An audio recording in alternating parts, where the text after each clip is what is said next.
To our channel. So voting analysis అయితే చూద్దాము. మనకు తనుజ ఎట్లనైనా ఫస్ట్ ప్లేస్లోనే ఉంటుంది, కానీ తనుజ నాకు ఎందుకు గెలవదని ఒక ఫీలింగ్ వచ్చేస్తుంది. ఎందుకంటే కన్నింగ్ గేమ్ ఆడుతుంది, కన్నింగ్గానే ఆడుతుంది అనిపించింది నిన్న నాకు. ఎందుకు అంటే ఇప్పుడు నిన్న దయ్యం గేమ్ తనుజ ఆడింది, తర్వాత ఇమాన్యుల్ రాము ఒక గేమ్ ఆడారు, మళ్ళీ తర్వాత కూడా వాటర్ టాస్క్ వచ్చేసి కూడా మళ్ళీ నేనే ఆడుతా అంటది. మరి అక్కడ గౌరవకు అవకాశం ఇవ్వద్దా? గౌరవ్ ఆడద్దా? గౌరవ్ నామినేషన్ లేకపోతే ఏంది? ఇద్దరికి భలే వారపడుతుందబ్బా నిన్న నుంచి చూస్తున్నా. గౌరవ్ని ఆడనివ్వదా మొత్తానికి? ఏమనంటే అంతకుముందు కూడా నేను నామినేషన్లో నేను సేవ్ చేసినట్టు అక్కడ సేవ్ ఎలా అవుతుంది? సో తను కూడా బార్డర్ అవతల నిల్చున్నారు, మీరు కూడా బార్డర్ అవతల నిల్చున్నారు. సో నేను ఎలా అంటాడు, మీరే డీల్ చేసుకుంటారు, నువ్వు వెళ్తే కనుక మేము నిన్ను నామినేట్ చేయమంటారు, అది డీల్ కదా. అప్పుడు అలాగే కొట్లాడుతుంది తనుజ, రీతుతో కూడా అలాగే నిన్న కొట్లాడుతుంది. మీరు అందరూ మన టీం మీ టీం తీసేసుకోదనుకుంటే మీరు రెబల్ అని చెప్పేసి అందరూ డీమాన్ పేరు చెప్పడం వల్ల డీమాన్ వెళ్ళిపోయాడని రీతుకు బాధ అనిపించదు. అదే ప్లేస్లో తనుజ ఉంటే ఫీల్ అవ్వదా? తనుజ ఉంటే బాధపడదా? రచ్చ చేసి పెడుతుంది. ఇప్పుడైతే నిజంగా చెప్తున్నాను అబ్బా, ఇది వరకటి కన్నా ఈ ట్రోల్స్ ఎక్కువైపోతున్నాయి. ఎందుకంటే అక్కడ నాకు సార్ సపోర్ట్ చేయడం కానీ ఎవరైనా సపోర్ట్ చేయడం కానీ ఈజీగా తెలిసిపోతుంది అక్కడ.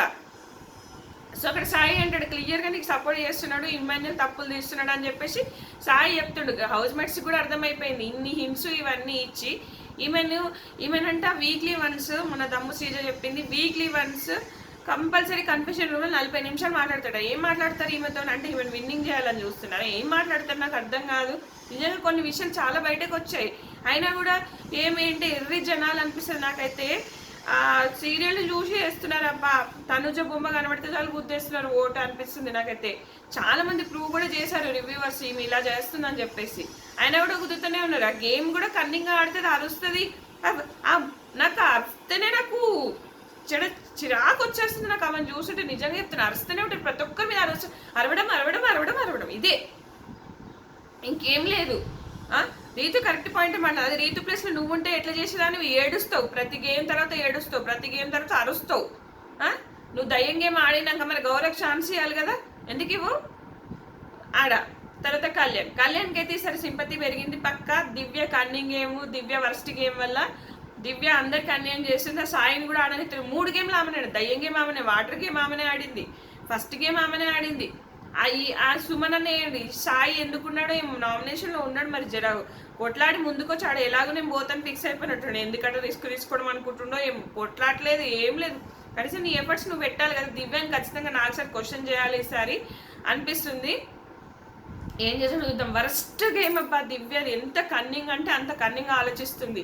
ఈమెకు సుడి ఉంది, అందుకే ఉన్న ప్రియ శ్రీజ వాళ్ళేమో వెళ్ళిపోయారు, ఈమెనేమో ఉంది. ఇంకా అప్పుడెప్పుడో శ్రీజ వెళ్ళిన వీక్ వెళ్ళాల్సింది, అదేదో లీడర్ బోర్డ్ టాస్క్ వల్ల మిగిలిపోయింది, అప్పుడే వెళ్ళిపోతుండే, అప్పుడే ఓట్స్ తక్కువ వచ్చాయి ఆమెకి. తర్వాత కళ్యాణ్ తర్వాత వచ్చేసి మనకి సంజన గల్లాని టాస్క్లో తీసుకోకుండా కూడా ఆమెనే సూపర్గా ఆడుతుంది, ప్రతి దాంట్లో కనబడుతుంది, మొత్తం స్క్రీన్ స్పేస్ అంతా ఆమెనే అనిపిస్తుంది. సో ఖచ్చితంగా ఈమెకు ఓటింగ్ బాగుంది. సో ఇమాన్యుల్ కనుక ఓటింగ్లో కోసం మరి ఈమెకు ఉంటుందా లేదా, ఈమెకంటూ ఫ్యాన్ బేస్ క్రియేట్ అయిందా లేదా అనేది మనకు అప్పుడు తెలుస్తుంది. 4th ప్లేస్ భరణి గారు నిన్న ఇంజురీతో కూడా నైట్ మిడ్-నైట్ టాస్క్లో బాగా ఆడారు. ఇంజురీ ఉంది వాళ్ళ దాంట్లో, రీతు అండ్ భరణి. నిఖిల్ డీమాన్ను తీస్తారు కాబట్టి వీళ్ళిద్దరే ఆడారు, చాలా బాగా ఆడారు. భరణి గారి ఇంజురీతో కూడా ఎఫర్ట్స్ పెట్టారు, భరణి గారికి మంచి ఓటింగ్ ఉంది. ఇక తర్వాత మన సుమన్ అన్నాను ఏం చూసి వేస్తున్నారు, ఆ సీక్రెట్ టాస్క్ అయినా చేయలేక దివ్యకి ఇచ్చారు.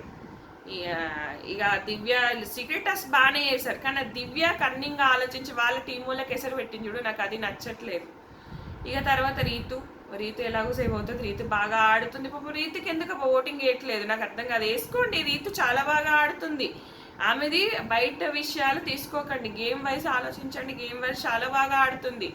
సో ఆమె పర్సనల్ ఏంటో మనకు తెలియదు, ఎలా ఏంటి అనేది దాన్ని బేస్లో తీసుకొని అలా చేయకండి. చాలా బాగా ఆడుతుంది గేము, చాలా బాగా ఆర్గ్యుమెంట్ పెడుతుంది, చాలా బాగా డిఫెండ్ చేసుకుంటుంది, ఆమెకి వేసుకోండి.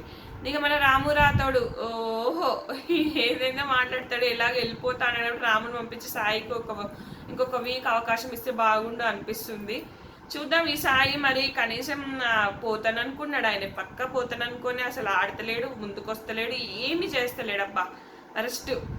సో కొంచెమన్నా ముందుకు వచ్చి ఇంకొక వీక్ అవకాశం ఇస్తే మేబీ ఉంటాడేమో, చూద్దాం. మరి హోమ్ సిక్ అయ్యాడు కాబట్టి రాముని పంపించిన ఆశ్చర్యపోయిన అవసరం లేదు, డబుల్ ఎలిమినేషన్ చేసినా పంపించేస్తారు అదే అనిపిస్తుంది. ఇది ఫ్రెండ్స్, ఈ వీడియో నచ్చితే ఖచ్చితంగా లైక్ చేయండి, ఫాలో అవ్వండి. అలాగే ఇన్స్టా లింక్ ఉంటుంది, అప్డేట్స్ పెడుతూనే ఉంటాను, ఖచ్చితంగా ఫాలో అవ్వండి.